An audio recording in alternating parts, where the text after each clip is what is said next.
여러분 안녕하십니까? 새로운 확진자는 사흘째 7,000명대였습니다. 결국 정부가 다음 주 특단의 조치를 준비하고 있습니다. 아마도 식당과 카페의 영업시간을 제한하고 사적 모임의 인원수를 더 줄일 가능성이 있습니다. 먼저 금요일 밤 서울 도심을 연결해 보겠습니다. 자, 김하영 기자, 북적거리는 분위기는 아닌 것 같습니다. 네, 지금 서울 홍대거리에 나와 있는데요. 주변에 식당과 술집이 많아서 금요일 밤이면 젊은이들이 많이 찾는 곳입니다. 날이 어두워지면서 인파는 늘었지만 평소보다는 좀 줄어든 분위기인데요. 신규 확진자가 오늘까지 사흘째 7,000명을 넘은 데다 오미크론 변이까지 확산되면서 연말 모임을 취소하는 사례가 늘고 있습니다. 들어보시죠. 이제 근데 좀 무뎌졌다고 생각했는데 그래도 갑자기 급증하고 이러니까 나가기도 좀 무섭고 그리고 약속들도 취소된 게 많고. 네, 이번 주까지 계도 기간이었던 방역 패스는 다음 주부터 본격적으로 시행됩니다. 이렇게 손님이 식당이나 카페에 들어왔을 때 QR 인증을 통해서 백신 접종을 증명하거나 음성 확인서를 제출해야 하는데요. 만약 그렇지 않을 경우 손님이나 업주가 과태료를 물 수도 있습니다. 방역 효과가 나타나지 않고 확진자와 위중증 환자가 계속해서 늘어날 경우 정부는 다음 주 특단의 조치를 내릴 수도 있다고 밝혔습니다. 우리 공동체가 처한 이 위기 국면에 반전이 어렵다고 판단될 경우에는 정부는 강력한 사회적 거리두기 등을 포함한 특단의 방역 대책을 결정할 수밖에 없음을 거듭 말씀드립니다. 수도권 6명, 비수도권 8명인 사적 모임 가능 인원을 지금보다 더 줄이고 다중이용시설의 영업시간을 제한하는 방안이 검토되고 있습니다. 지난 3차 유행 당시엔 5인 이상 사적 모임 금지와 밤 9시 영업시간 제한이 적용돼 확산세를 꺾은 적이 있습니다. 정부는 그러나 전면적 공세 조치는 하지 않도록 노력하겠다고 밝혔습니다. 지금까지 서울 홍대거리에서 MBC 뉴스 김하영입니다. 수도권의 중환자 병상은 10개 중 8개 이상 차 있습니다. 수도권의 환자가 지방으로 갈 수밖에 없고 지금의 확산세가 전국적인 상황이다 보니 정부가 비수도권에 1,700개 병상을 더 확보하라는 행정명령을 내렸습니다. 이어서 조희영 기자입니다. 경기도 평택의 거점 전담병원. 181개의 병상 전체를 코로나 환자들을 위해 내놓은 지 벌써 1년이 됐습니다. 그동안 400여 명의 투석 환자를 비롯해 암 등 다양한 질환의 코로나 환자 3,000명 이상이 이곳에서 입원 치료를 받을 수 있었습니다. 거점 전담병원으로서 다른 데서 쉽게 하지 못하던 수술, 97세 노인 골절 수술이라든지 이런 어렵고 복잡한 상황에 있는 환자들을 저희가 돕는 일에 그동안 매진했었습니다.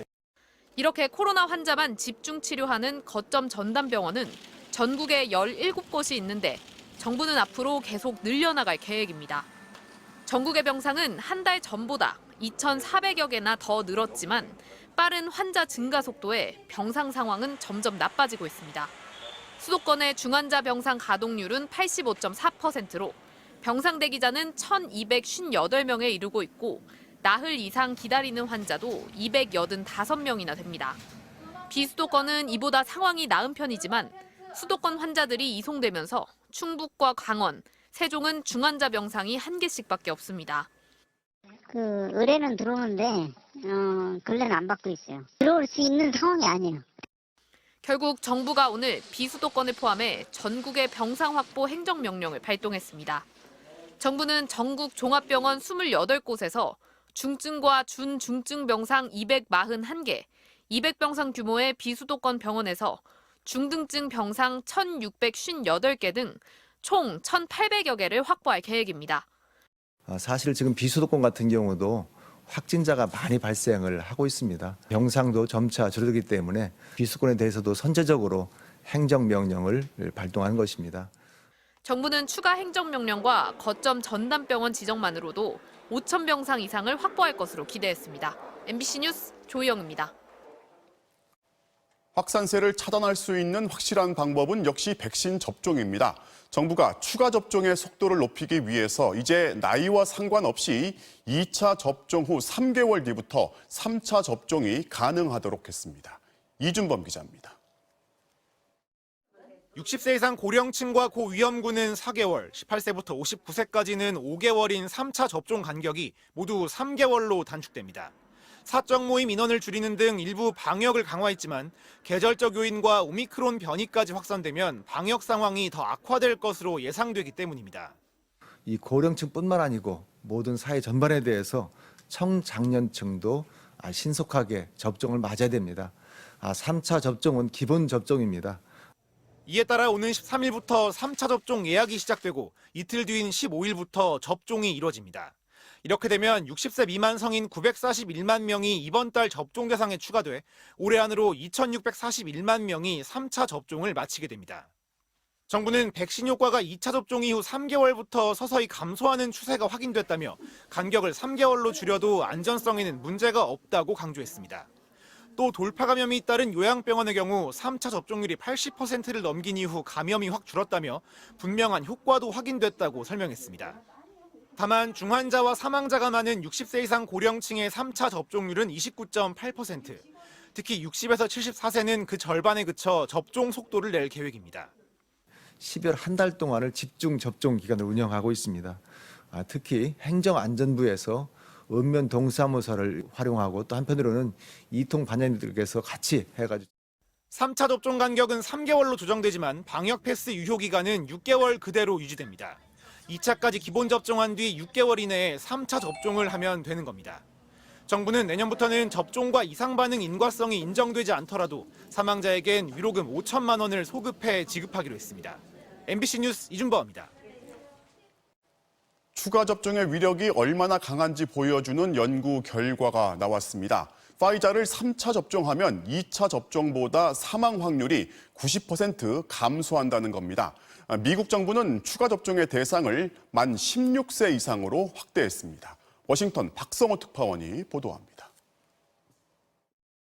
이스라엘 연구팀이 내놓은 보고서입니다. 화이자 백신을 맞은 84만 명을 54일간 분석했습니다. 50세 이상인데 평균 연령은 68세였습니다. 3차 접종을 한 집단에서는 사망자가 인구 10만 명당 0.16명에 그쳤지만 2차까지만 맞은 집단에서는 2.98명이었습니다. 연구팀은 3차 접종을 한 경우 사망률이 남자는 88%, 여자는 94% 감소해 평균 90% 낮아졌다고 밝혔습니다.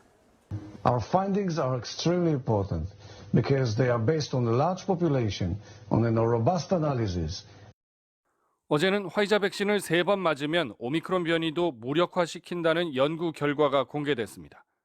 It is very clear this our vaccine for the Omicron variant should be a 3-dose vaccine.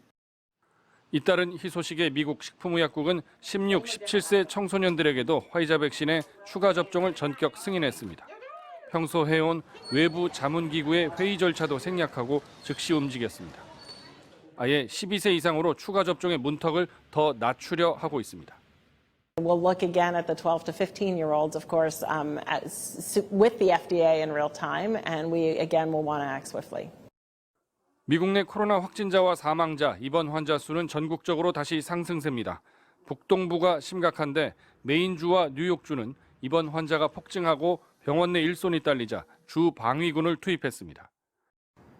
원래 미국에서는 추가 접종의 효과와 부작용을 우려하는 전문가들도 적지 않았습니다. 하지만 오미크론의 확산에다 백신의 위력을 보여주는 연구가 잇따르자 대세는 추가 접종 확대로 굳어지고 있습니다. 워싱턴에서 MBC 뉴스 박성호입니다.